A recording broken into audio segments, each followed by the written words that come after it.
Hey everybody, welcome back to Tim Travels. I'm your host Terry. So it's November 13th. I think I'm talking a little bit loud because my engine's running. I'll try to turn it down here. So on this day in 1982, the Vietnam Veterans Memorial in Washington, D.C., the wall was dedicated. On this day in 1974, the Amityville murders occurred. I don't know much about that, but I think there was a movie about it, the Amityville Horror. On this day in 2015, ISIL carried out coordinated terrorist attacks in Paris. And I remember where I was when it happened because we were on a college visit at University of Iowa for my kids, and then we were going to the game that weekend, and it was against Minnesota, and I remember that Iowa won. And that's the last time, well, Iowa ended up playing the Big Ten championship that year, but that's the year they lost to Michigan State.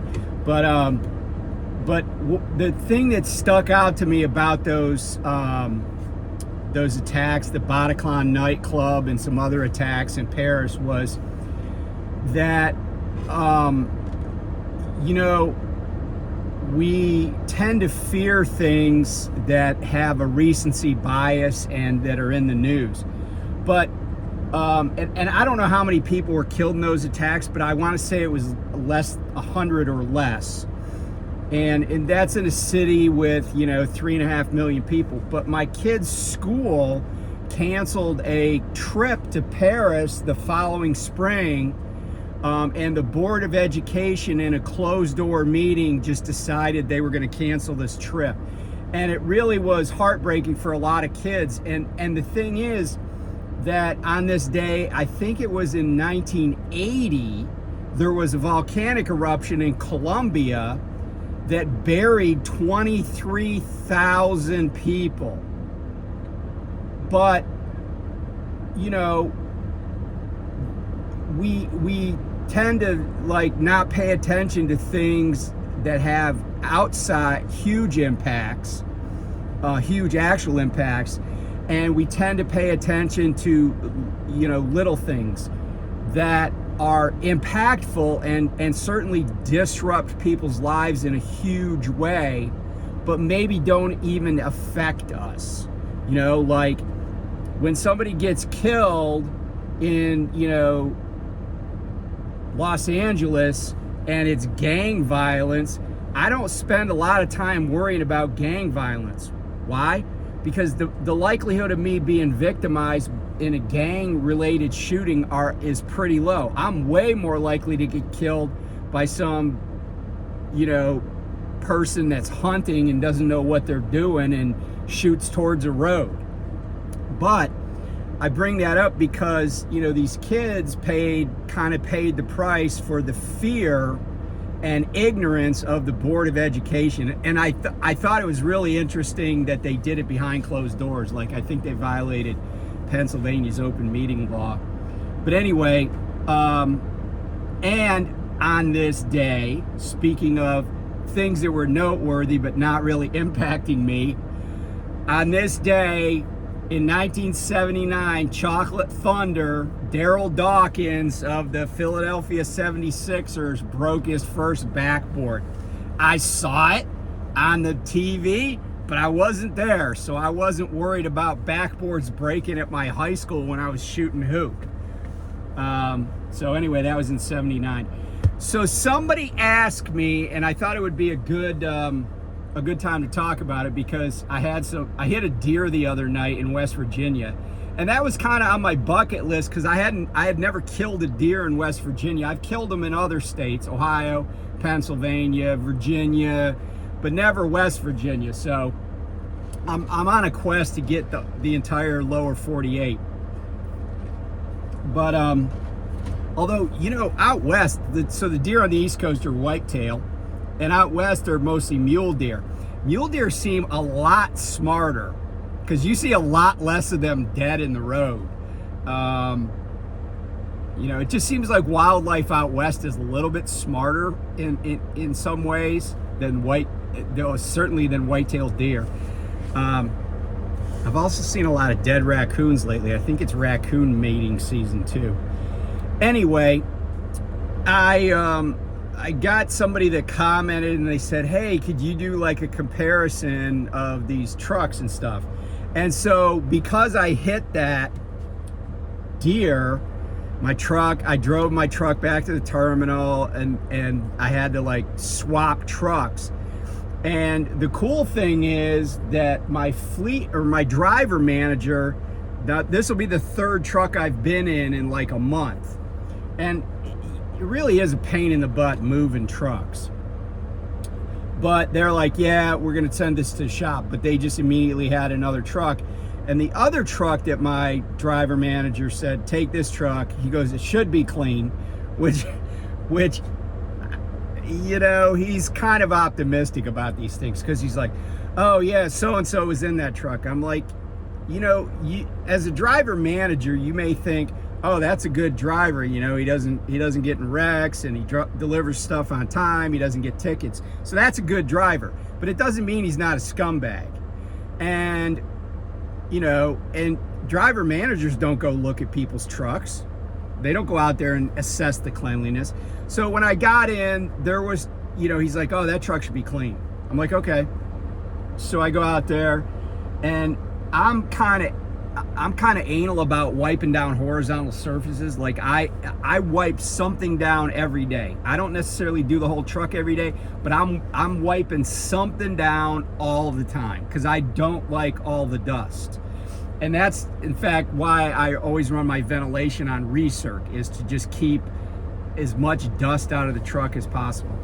But anyway, I go out to the truck and it's like the dash is like white, you know, and then there's, you know, all sorts of trash in it, the old mattress. And is it just me, or do a lot of freaking truck drivers just sleep straight on the mattress?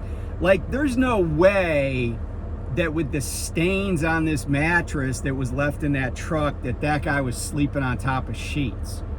Like, I legit think people just get like a blanket and a pillow, or maybe not even a pillow, and just lay on the mattress like they're living under a bridge or something. But yeah, I don't have an explanation. So it required cleaning, and I drove it over to the dumpster, blah blah. But I said something to him and I sent him pictures. So after I had already gotten all the trash out, but I hadn't started cleaning yet, he was like, oh, just go get this other truck. Well, the truck he gave me, he goes, now that's a brand new truck and you won't be able to keep it, but you'll be able to drive it till your truck gets back from the shop. Which begs the question, which of my trucks? Because now I have two that are in the body shop. But I said, okay, now this truck was basically clean. It only had 1,000, maybe it was 1,104 miles on it, or 1,004 miles. So this is a brand new Volvo VNL 760. And so that leads me into talking about trucks. And I'm gonna just go through the list of all the trucks I've driven in the past like 5+ years. And kind of do some comparing. So when I started out, I was at Knight Transportation, or actually in their driver school, Squire, and I was driving. They had the Volvo 640s, and so I learned to drive on that. I liked the turning radius. Obviously, I passed and got my CDL. And then my trainer at Knight had a VNL 760, so this body style, and I liked driving that truck. But I thought that the gear shift was on the on the steering column, because the 640s had it beside the driver's seat, right? Like right here by your leg, like right here. It's like right here. But so anyway, I thought it was on the column. And the reason I mention that is because this is a brand new truck and it still has it here. I hate this thing. I hate it. Because what do you want to do half the time when you're sitting in the seat? You got two ways to get out of this seat, essentially. Out the door or into the cab. I'm trying to make into the cab. Well, this thing is in the way. It's stupid. It's just stupid. And this is only the second truck, not counting. And by the way, Kenneth, if you're watching, maybe you can refresh me on that truck that I trained on. But I didn't think, I thought the gear shift was on the column. But anyway, so he had that, but then for a very brief period of time, like 400 miles, I had one of the old 640s when I first got on my own solo at night. And then I was in international LTs. I had a 2018 LT, and then I had a 2020 LT. And I can tell you that I did not like at all international LTs. They're, some people say, oh, they're spacious, they ride well. Well, that's true, except I don't care about spaciousness that much, right? I mean, I don't want to be in some freaking, lightweight if I'm out on the road for weeks. But all things being equal, having, I don't know, an extra whatever cubic feet, I don't really care. But those international LTs, they turn around like an aircraft carrier. They are not maneuverable. A lot of the features on them, and I saw a truck today that I was going by, and one of the things I always hated about it is your airlines, if they're wrapped up, they stick out past the cab extender. And I went by a truck on Interstate 85 and I was like, yeah, it's freaking, I can see his airlines. And I just always worried about him getting caught on something. I just didn't like those trucks. So yeah, I would avoid internationals as much as I possibly could. And then when I was at Schugel, I had a 2017 T680. Now, that did not have a stock gear shifter. It actually had the gear shifter like on the dash, if you will. So, and it was kind of like a car gear shifter, but it wasn't as bad as this thing that's on the side of my seat attached to my leg, because it wasn't in the way. The one thing I will say about the T680s is the front of the cab is narrower than the sleeper. But I liked that truck. It had a Cummins in it, which was, I think, how that company had them all outfitted. Every truck had a Cummins engine. And it had a 10-speed transmission. But it had good power, good torque. I can remember pulling some loads up like Fancy Gap in like 9th gear. And it would start out slow. You know how trucks will go by you at the bottom of the mountain? But this thing, well, it just seemed like it got stronger as it went up the mountain, and I just attribute it to the Cummins, But that T680 was more maneuverable than the international LTs. And then I left there and I went to GP Transco, and at GP I had a Freightliner, a Cascadia. And I really liked that truck. I liked everything about how they outfitted the trucks there.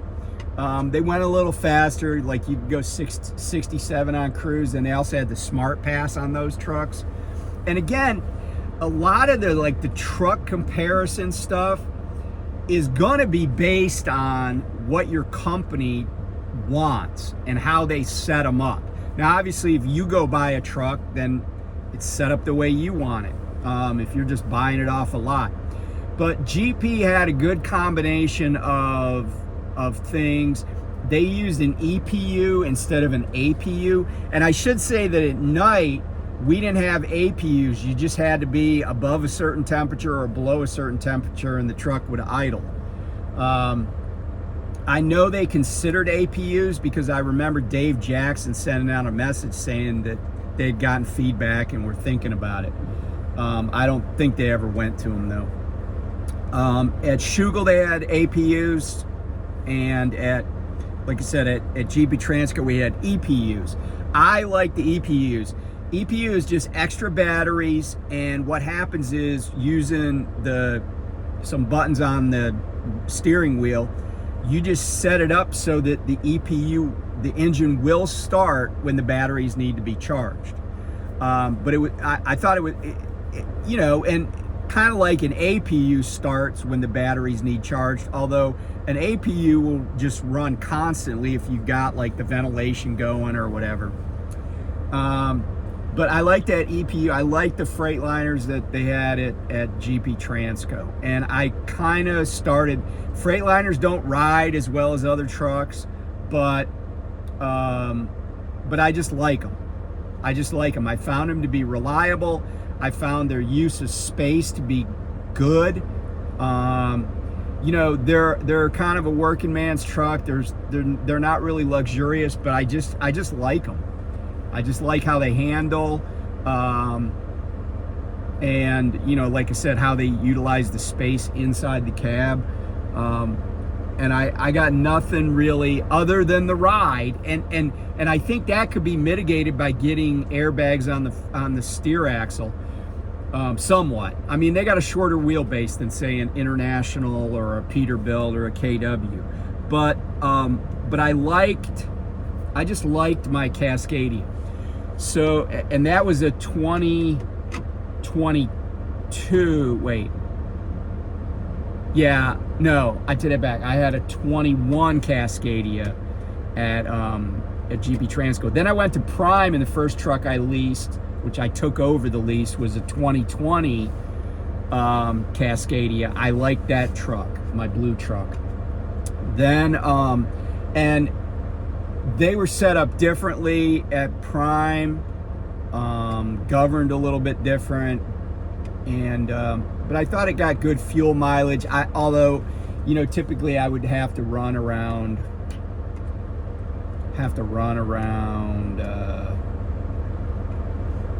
58 or so. Then I got into that 2024 579 Peterbilt at Prime. Very comfortable truck, and I ordered it with leather seats and stuff like that. I will say that the seat heater quit working after about 6 months or so, but that truck had a lot of space but crappy storage.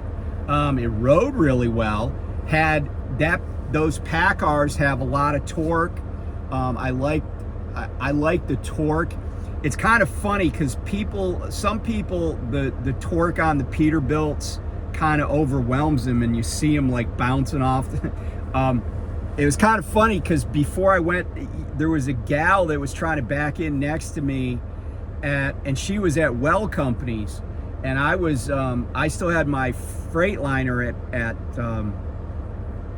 at Prime, and she was struggling with, and I think she might have been a fairly new driver, but she was struggling not with her backing per se, but just controlling that torque, how that engine wants to just push you. But for me, I was able to manage it, and maybe it's because I had a little more experience, etc.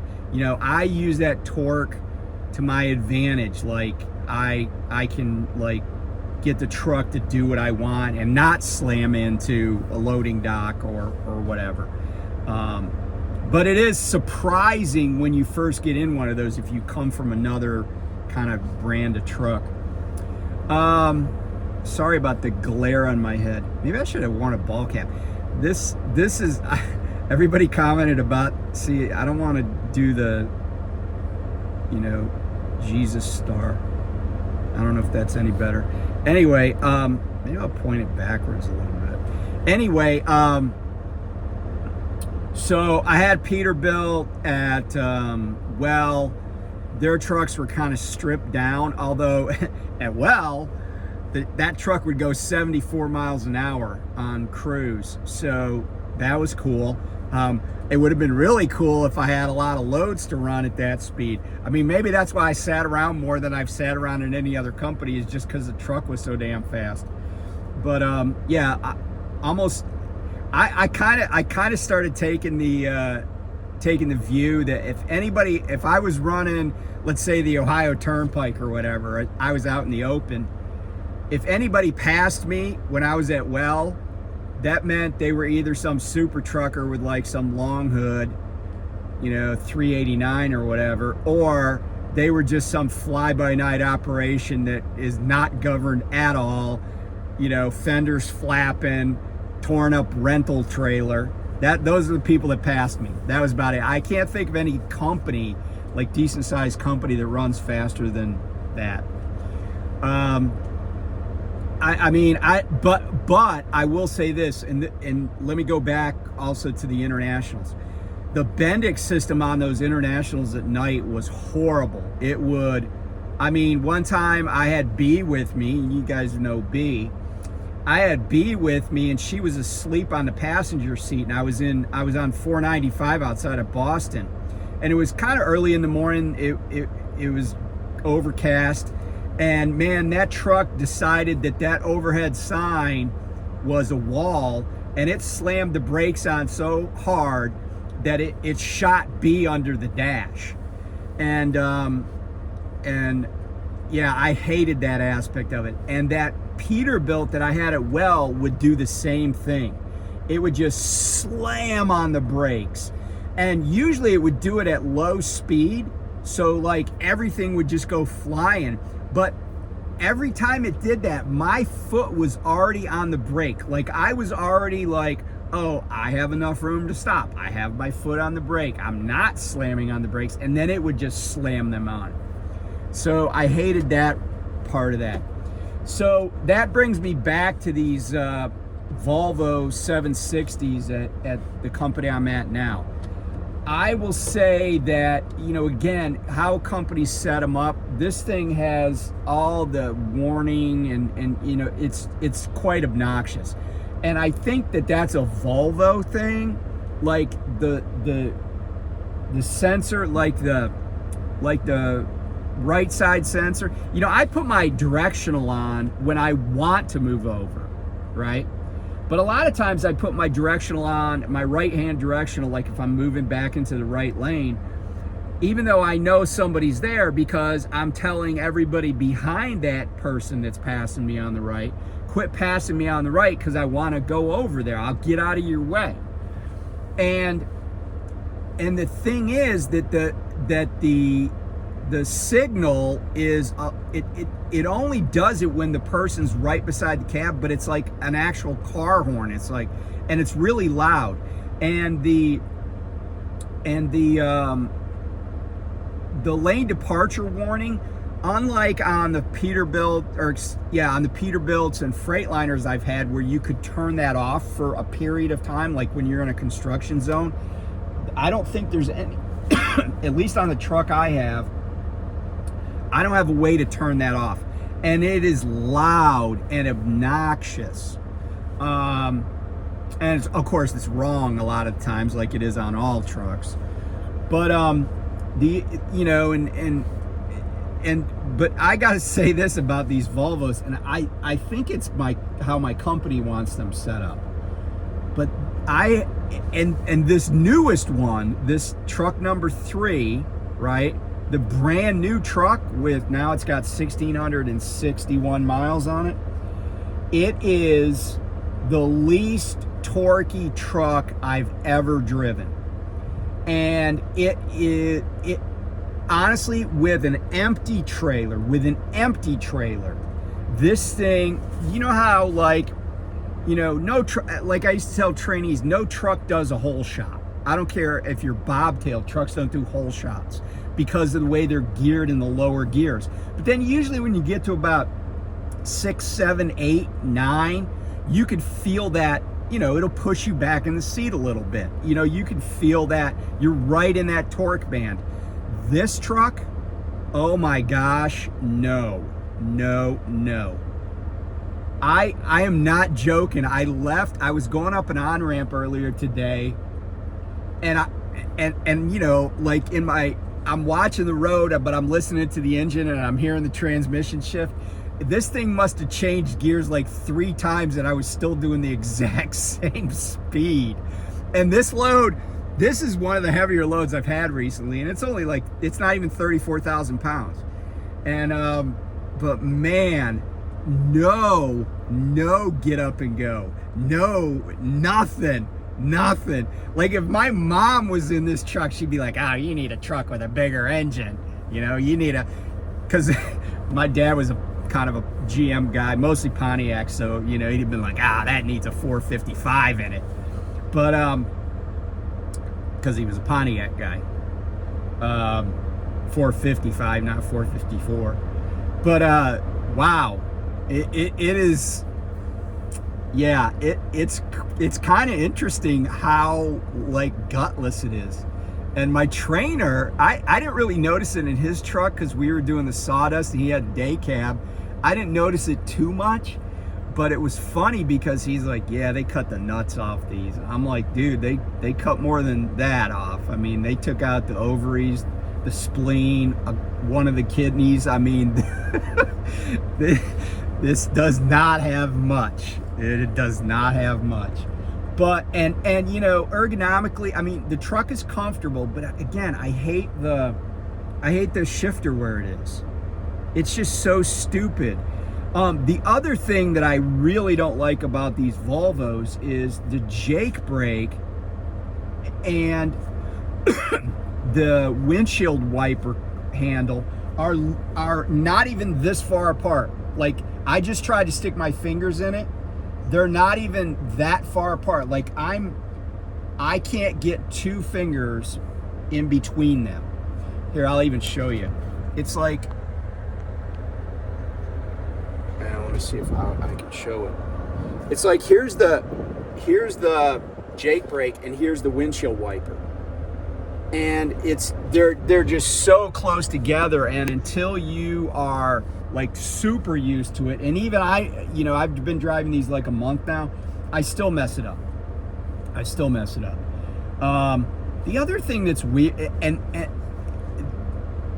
the other thing I like that I didn't like about Peterbilt and I don't like about Volvos is the controls are for like some, 48-year-old mom, and they're not for truckers. And I know there are 48-year-old moms who are also truckers, but on the Cascadias, when you flip the bright lights, it's like it thunks into place, right? And it thunks out of place. And these things are all touchy-feely, and I hated on the Peterbilts how sloppy the wiper stock was. Like, the stock themselves, they weren't even tight, and that truck I had was brand new. It was like, I said this before, the fit and finish on those I hated. The one thing I do like about the Volvos, and I know I'm bouncing around here a lot, is the Volvo air horn is just slamming down on the middle of the steering wheel. That's cool. I actually don't care for the lanyard. I definitely didn't care for the lanyard up here on the Cascadia, because sometimes you just miss it. The best one, though, other than, I do like, just because my reaction is to slam my hand down when I went to use the air horn, but the one on the KW, the T680 that I had at Schugel, it was up here, like hanging down from the overhead here, and it was a little leather thingamajig. That was convenient because I typically drive with my left hand. So anyway, you know, all of these things are just little like things I like about trucks or don't like about them. But really, at the end of the day, the best truck is the one that doesn't leave you stranded somewhere, where you don't have to get a tow, where you're not constantly in the shop. Those are the best trucks. And I don't care what brand of truck it is. If you don't have to be in the shop and that truck starts every day and does what it's supposed to, even if it's not as powerful as you would like, even if it doesn't go as fast as you would like, that's the bottom line, right? Keeping the wheels turning is making you money.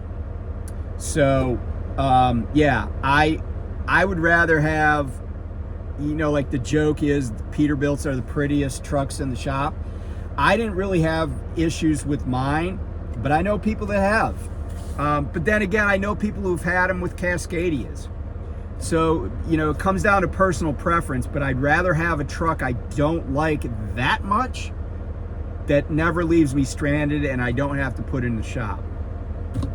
So there you go. I don't know if that was helpful. It's just the gospel according to Terry, but anyway, thanks for watching and I'll talk to you soon. Bye.